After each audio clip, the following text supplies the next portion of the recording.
What's up, YouTubers? This is your boy Big Metro Fan 9 coming to you with another video game review. And in this review, I'm going to talk about the Nintendo Game Boy version of Mega Man 2, which was made by Capcom and Thinking Rabbits.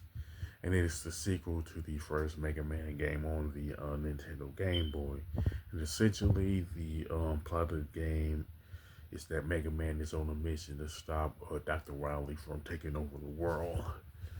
And the one thing that you would notice outside of the premise being slightly different from the NES version is like some of the, pretty much most of the game is design is different from the NES version of Mega Man 2.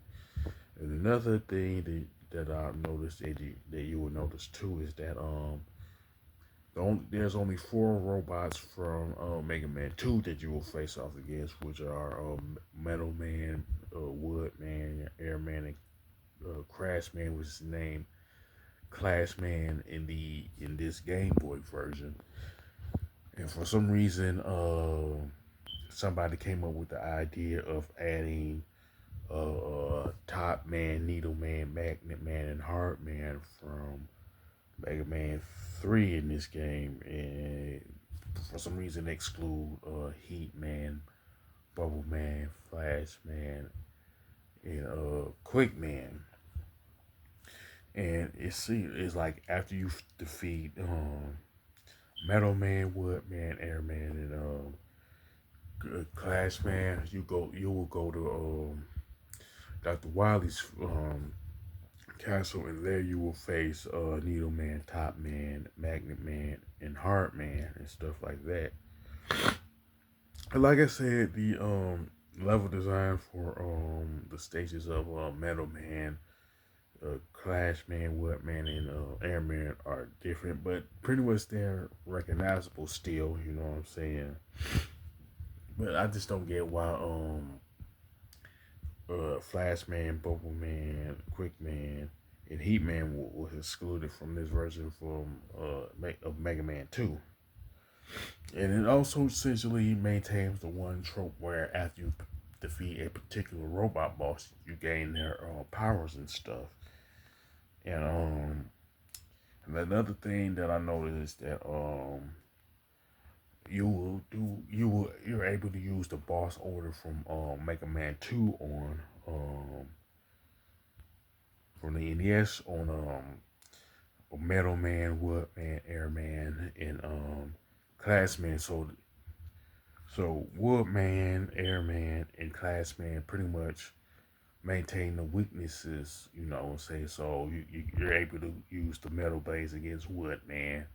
You're able to use the Chief Leo against Air Man, and the Airman's move on Clash Man and stuff like that. And you can use the boss order for Mega Man 3 on Top Man and Heart Man, you know what I'm saying? Plus, you're able to use a rush in different scenarios. The first one being you're able to use rush in to get to a higher platform, which is called Rush Coil. You can also cross long distances with Rush Jet and use Rush as a submarine for the other water sections and stuff.